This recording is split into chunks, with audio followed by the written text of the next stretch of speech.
Alors je bénis le Seigneur et je suis honoré. Je vais forcer ma voix. Je suis honoré d'être là. Dis Amen. C'était un privilège pour moi de travailler avec les jeunes. Et nous avons eu un moment glorieux. J'aime ça, travailler avec les jeunes.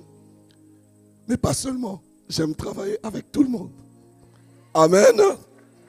Alors, sans plus tarder, je vais aller au cœur de mon message. Le titre de mon message, c'est l'héritage des pères. Dis avec moi, l'héritage des pères.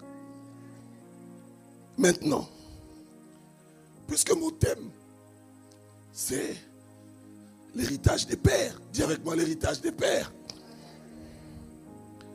Vous allez constater que et l'enfant, et le fils, et l'épouse, les trois aiment le père.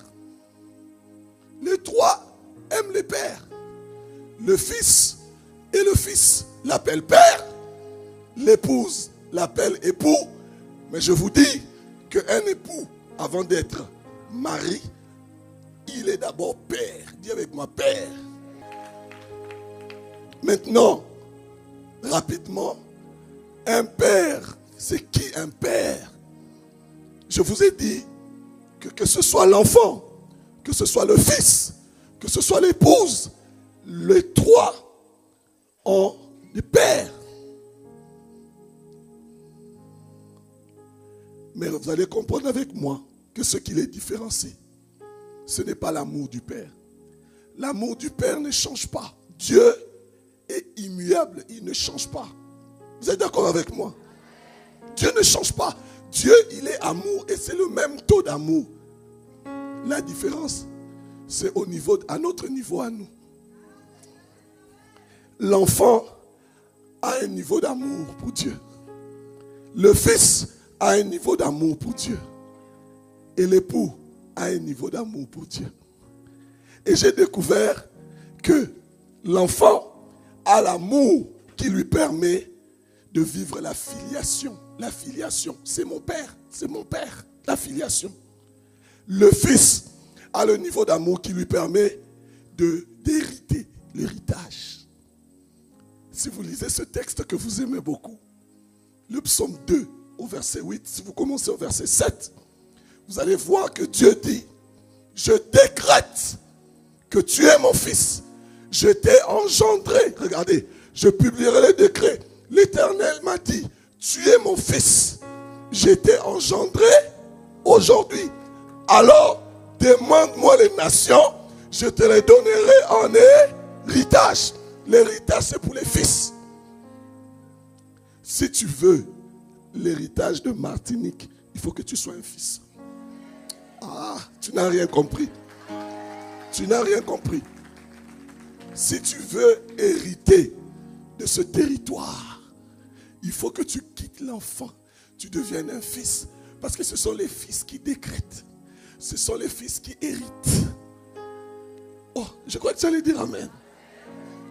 Un pays ne se gagne pas d'abord physiquement.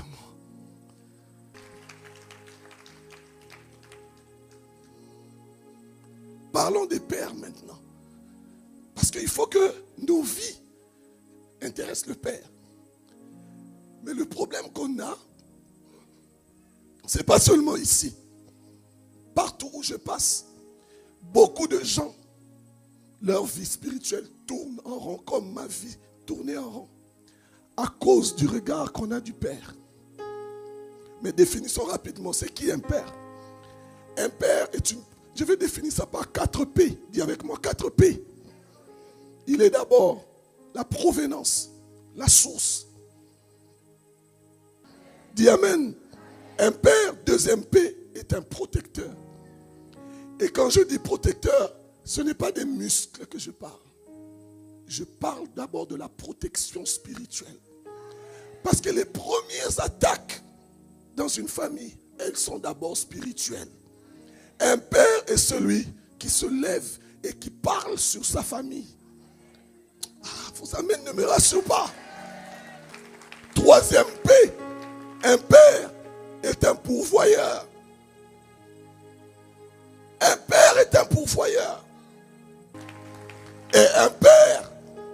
est un propulseur. Dis avec moi, propulseur. Le psaume 127 nous le dit. Le psaume 127 nous le dit au verset 4. Comme les flèches dans la main des guerriers, ainsi sont les fils de la jeunesse. Un père est un propulseur. Mais quand je dis père, ça concerne aussi les mères. Ah oui. Tout ce que je dis concerne aussi les mères. Maintenant, Dieu est mon père. Dis avec moi, Dieu est mon père. Ça veut dire que même si tu as eu un père défaillant, Dieu est ton premier père. Tu peux voir ça. Nous avons lu Jean 1,12. Oui, Dieu est ton père. Jean 1,12. Jean 17, au verset 26, nous dit, je leur ai fait connaître ton nom et je leur ferai connaître ton nom afin que l'amour dont tu m'as aimé soit en eux. Ça veut dire que la mission de Jésus, c'était de nous faire connaître Dieu comme notre Père. On dit un bon amen. C'est pour ça que les pharisiens s'attaquaient à Jésus. Comment il peut appeler Dieu mon Père? Même moi, j'ai fait 10 ans au Maroc. Les musulmans, chaque fois que nous on disait que Dieu est notre Père, ça les énervait. Parce que nous sommes nés d'en haut, nés d'esprit. Et l'esprit que nous avons, c'est l'esprit du Père. Il nous a donné sa nature. Il est notre Père. Dis avec moi, il est mon Père. Ça veut dire que même si tu n'as pas eu un bon père, lui, il est le bon père. Là où ton père ne t'a pas aimé, lui, il est le bon père. Regardez, Ephésiens 3, au verset 15 dit, à partir de 14, à cause de cela, je fléchis le genou devant le Père, duquel tire son nom toute famille dans les cieux et sur la terre. Toute famille tire son nom de Dieu le Père. Voilà pourquoi Dieu, quand il se présente devant Moïse, Moïse lui demande comment dois-je dire qui m'a envoyé. Dieu dit, dis-leur que le je suis. Je suis. Dis avec moi, je suis. Dis avec moi, je suis. Et quand toi tu te présentes, tu dis quoi? Je suis Malou Bialouta. Ça veut dire que le je suis de Dieu est la source de Malou Bialouta. Je suis fils de Dieu. Wow!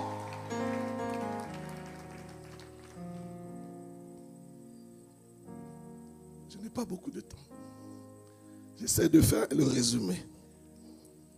Mais malheureusement, aussi beau que l'histoire paraisse, malheureusement, nous abordons Dieu selon le modèle de père ou de mère qu'on a eu. Notre comportement dépend toujours de l'héritage émotionnel des pères ou des mères qu'on a eu. Et je prie que toi, tu sois la fin de cet héritage. Rapidement, si tu as eu, je vais parler de 5 types de pères.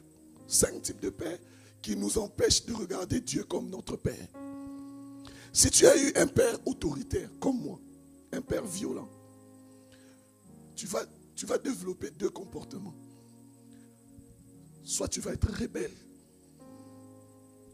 soit tu vas être peureux. Tu vas être rebelle, bon, je parle de Dieu. Tu comprends que ce n'est pas de toi qu'il s'agit. La personne. On devient rebelle parce qu'on a tellement été brimé qu'on ne supporte aucune autorité. Alors que Dieu dit, honore ton père et ta mère, ainsi tu seras heureux. Tu seras heureux. Tu seras prospère et tu vivras longtemps sur la terre que Dieu t'a donnée. La terre, c'est Dieu qui te l'a donnée. Mais pour être heureux et vivre longtemps, il faut que tu honores ton père. C'est le diable qui a détruit le modèle de la famille pour que nous ne puissions plus honorer le père, pour que nous devenions rebelles à l'égard des pères. Deuxième type de père, c'est le père abusif. Le père abusif, c'est ce père-là qui blesse les enfants délibérément par des paroles blessantes. C'est ce père-là qui blesse les enfants. Il y a même des pères qui couchent avec leurs enfants. Conséquence, il sera difficile pour un enfant qui a eu un père abusif de s'abandonner à son père. Troisième type de père, c'est le père passif. Le père passif, c'est le père qui est là. Et sa présence ressemble à son absence. Et ça crée des enfants qui ne se confient pas parce qu'ils n'ont pas confiance. Ça crée des enfants qui se sentent abandonnés.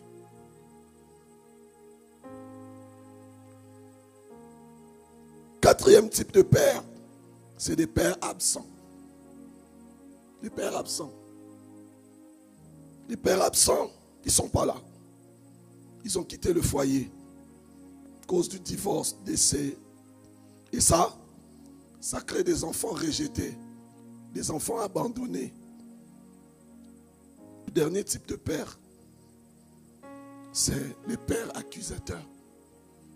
C'est ce genre de père qui ne parle que des défauts des enfants, qui ne pointe que les défauts des enfants, au point que les enfants s'identifient maintenant à leurs défauts. Quand l'enfant se regarde dans le miroir, il voit le défaut de son père, de sa vie. Amen.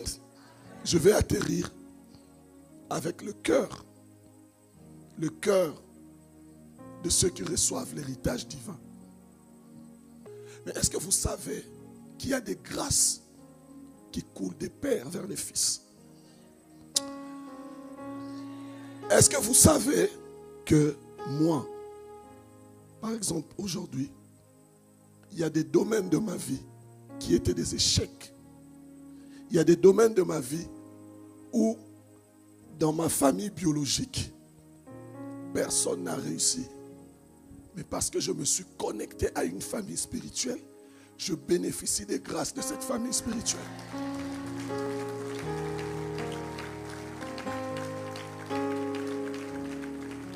Regardez, parce que j'ai eu un père autoritaire, pardonnez-moi, je dépasse quelques minutes.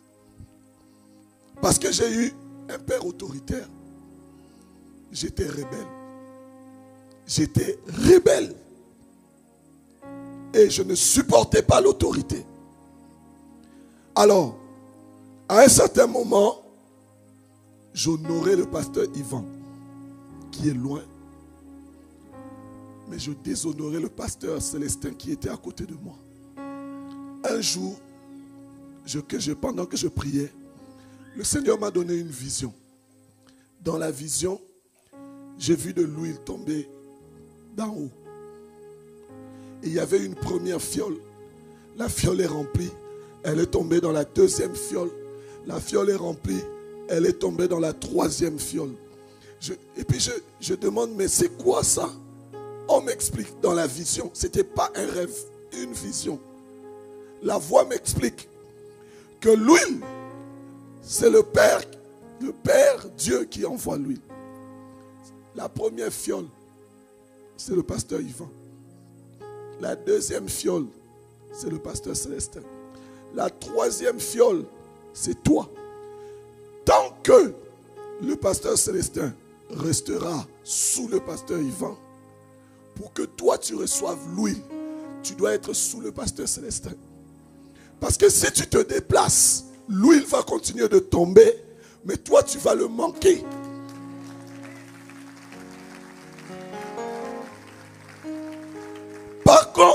Par contre, si le pasteur Célestin quitte sa place, l'huile va quitter le pasteur Yvan pour tomber en toi. Tu ne peux pas honorer le pasteur Célestin et Yvan si tu n'honores pas celui qu'on appelle le Père de proximité. Il y a des grâces que tu ne peux pas avoir si tu ne restaures pas ton image de Père et que tu considères la figure de père que Dieu t'a donnée, on appelle ça un père de substitution. Vous savez, j'ai vécu avec un père qui sortait et puis on ne savait pas à quelle heure il revenait. Il peut sortir à 6 heures et puis il revient à minuit. Et s'il ne revient pas, gloire à Dieu. Et après, je suis allé chez un oncle. Cet oncle-là, il sort à 7 heures, il va au travail, il rentre à midi. Il sort à 14 heures, il rentre à 18 heures. Tous les jours. J'ai dit, moi, je veux ressembler à ce monsieur. Jusqu'aujourd'hui, je l'appelle papa. C'est mon père de substitution. C'est lui qui a rééquilibré mon image de père. Dieu vous a donné un père de substitution. Maintenant, en ce qui concerne vos pères biologiques, faites comme Joseph. Je n'ai pas le temps d'aller dans les détails, mais faites comme Joseph. Faites comme David. Je vais atterrir. David était un fils de Jessé ou Isaïe qui est né de l'adultère. En fait, en réalité, je disais aux jeunes que personne n'est le fruit du hasard. Dieu a beaucoup d'hommes et il cherche juste le moyen de les envoyer sur la terre. Donc si tu es venu sur la terre, ce n'est pas tes parents qui ont décidé. Ils n'ont aucun pouvoir. C'est Dieu qui a décidé que toi tu viennes. Dis Amen. Quelle que soit la manière dont tu es né, même si tu es né par viol, c'est Dieu qui a décidé. Et en plus, ton origine ne dépend pas de ta finalité. Ne définit pas ta finalité. Je suis né d'un quartier pauvre au Congo. Personne n'aurait cru en moi. Mais j'étais choqué que quelqu'un était allé dans un cimetière. Il a vu Daniel Bialouta. Il a balayé le cimetière, la tombe de mon père. Parce que il y avait mon nom. Tu peux faire en sorte que quand les gens entendent ton nom, ils se réveillent. C'est comme aujourd'hui. Moi, je vais vous dire une vérité. Je suis allé une fois dans un bureau au Congo. Dès que on a entendu que je suis pasteur à ICC, on m'a ouvert la porte.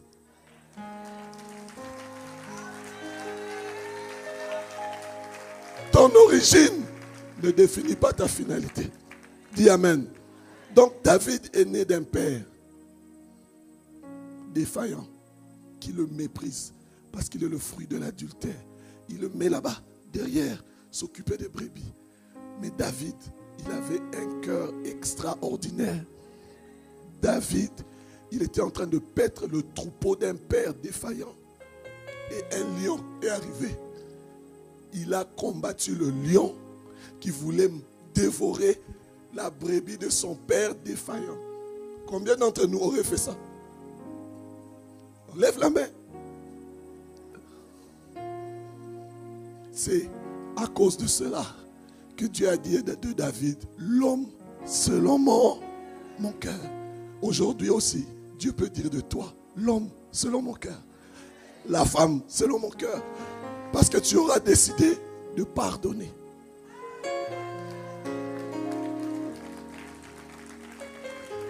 Dernière personne, c'est Joseph. Regardez ce que Joseph dit. Joseph dit à ses frères, ce n'est pas vous qui m'avez vendu. Je suis dans Genèse 45 au verset 5. Maintenant ne vous affligez pas et ne soyez pas fâchés de m'avoir vendu pour être conduit ici, car c'est pour vous sauver la vie que Dieu m'a envoyé devant vous. Dieu m'a envoyé devant vous pour vous faire subsister dans le pays. Et pour vous faire vivre par une grande délivrance. Ce n'est donc pas vous, ce n'est pas vous qui m'avez envoyé ici, mais c'est Dieu qui m'a établi père de Pharaon. Père de Pharaon. Si tu te réconcilies avec ton histoire, avec tes parents, toi tu peux devenir père, 4P. Tu peux devenir père, source de bonheur pour plusieurs. Aujourd'hui, je vous prêche l'évangile. Je suis source de bonheur pour vous. Parce que je me suis réconcilié avec mon Père.